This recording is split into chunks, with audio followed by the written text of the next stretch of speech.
Was it one of your first professional experiences to work with Stephen Covey back in the day? Yeah, that was my kind of dream. I listened to his audio tape of the Seven Habits. I had a Walkman, so this will date me. Sony. It was a classic. I'd go for a jog or a run, and I had the Seven Habits tape, and I just listened to it constantly to the point that it literally broke. I think it was like 1,000 times, and I just couldn't get enough. I thought, this is the coolest thing. It's about principles, it's inspiring, and it translates into business and personal development. And I thought, that's where I want to be. I want to be in that space. And so, fast forward, I had the chance to connect with Stephen himself. I was at BYU, and he has connections there and lived in Provo. So, it all kind of happened just, I guess I'd say randomly. I was very intentional, but it was kind of a backdoor in. His son had it was like a network marketing business meeting at his house. And my friend said, "Hey, this is your chance." Like I said, "I'm not interested in signing up for some random thing." And he goes, "No, but it's at Stephen Covey's house." It's like, okay, so cool. So I end up walking up the stairs, this nice big house. And I look down the hallway and I see this bald guy. I'm like, older guy. I thought, there's only one of those around here.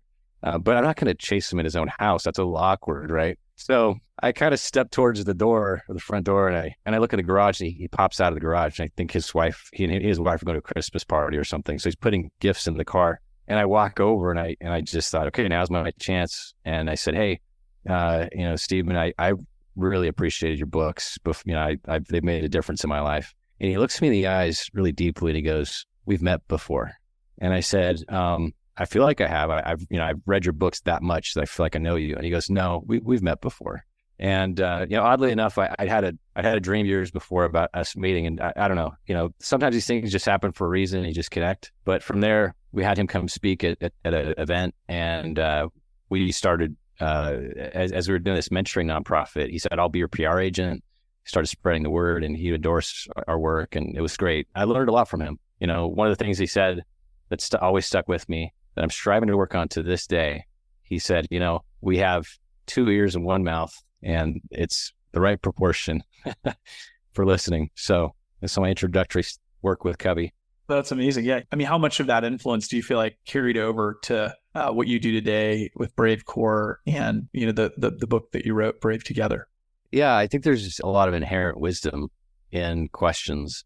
And I think especially needed in the world today, right? We're inundated with answers. Google is like, every tool has answers, right? Spitting out answers for us. And we have to kind of cut through this noise.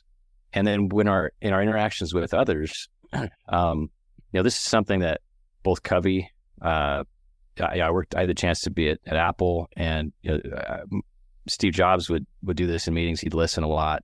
He would pivot and start to disagree with himself at times. And, people would get confused by this. So, well, you're CEO, like you had a position, and he'd say, "Well, no, this answer is better," right? So a 180, and that's the power of listening.